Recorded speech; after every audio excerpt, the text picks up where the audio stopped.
Hello friends, எல்லோரும் எப்படி இருக்கீங்க? Welcome to Varni food channel.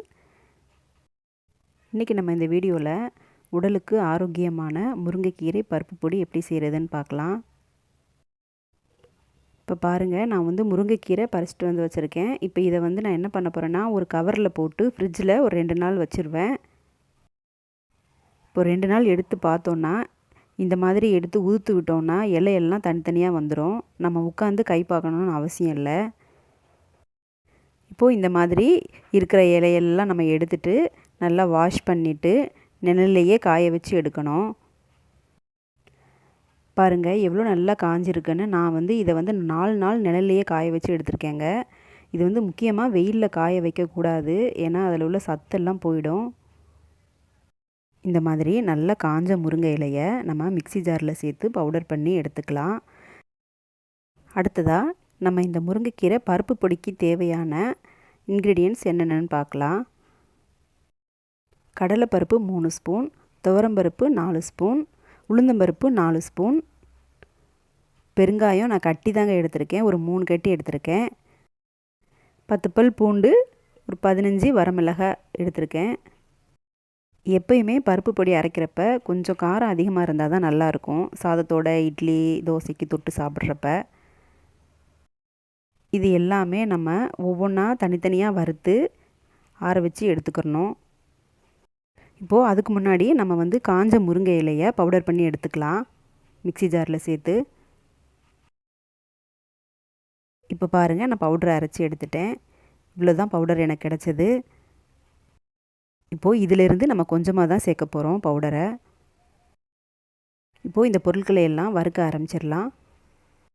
ஸ்டவ்வில் ஒரு கடாய் வச்சுட்டு ஃபஸ்ட்டு நான் உளுந்தம்பருப்பு சேர்த்துருக்கேங்க. உளுந்தம்பருப்பு சேர்த்து நல்லா பொன்னிறமாக வறுத்து எடுத்துக்கலாம். அடுப்பு லோ ஃப்ளேம்லேயே இருக்கட்டும். அப்போ தான் நம்ம பருப்பெல்லாம் வறுத்து எடுக்கிறப்ப ஒன்று போல் வறுபடும். இந்த மாதிரி முருங்கைக்கீரை பருப்பு பொடி நம்ம செஞ்சு வச்சிட்டோன்னா இட்லி தோசை சாதம் சூடான சாதத்தோட பிசைஞ்சு சாப்பிட்றதுக்கு ரொம்ப நல்லாயிருக்கும். அடுத்ததாக குழம்பு கடலைப்பருப்பு. நம்ம முருங்கைக்கீரையை வாரத்துக்கு 2 தடவை சமைச்சு சாப்பிட்லாம். பொதுவாக சில குழந்தைகளுக்கு கீரைனா கொஞ்சம் சாப்பிட விரும்ப மாட்டாங்க. அவங்களுக்கெல்லாம் நம்ம இந்த மாதிரி பொடி அரைச்சி கொடுத்துட்டோம்னா நம்மளுக்கு தேவையான சத்து அவங்களுக்கு கிடச்சிரும். இதில் இரும்பு சத்து, கால்சியம் எல்லாமே நிறைய இருக்குது. முருங்கைக்கீரையில் நோய் எதிர்ப்பு சக்தி நிறைய இருக்குது. இப்போ பாருங்கள், நான் அடுத்து துவரம்பருப்பையும் நல்லா பொன்னிறமாக வறுத்து எடுத்துட்டேன்.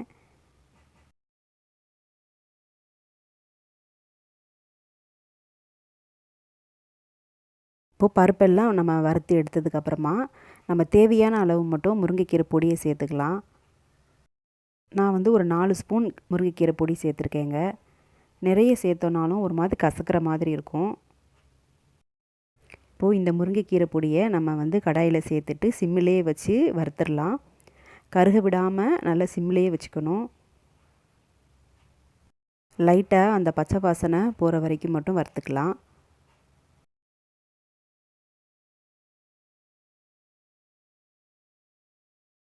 ஒரு 2 நிமிஷத்துக்கு மட்டும் இந்த பொடியை இந்த மாதிரி நம்ம வறுத்துக்கணும். லைட்டாக கலர் சேஞ்ச் ஆகும். இப்போ நம்ம ஸ்டவ் ஆஃப் பண்ணிடலாம். அடுத்ததாக பூண்டு, பெருங்காயக்கட்டி இது எல்லாத்தையுமே நம்ம கொஞ்சமாக எண்ணெய் சேர்த்து பொரித்து எடுத்துக்கணும். இந்த மாதிரி பொடி அரைக்கிறப்பெல்லாம் நம்ம பெருங்காயக்கட்டி சேர்த்தோம்னா நல்லா வாசமாக இருக்கும். அடுத்ததாக வரமிளகாய்.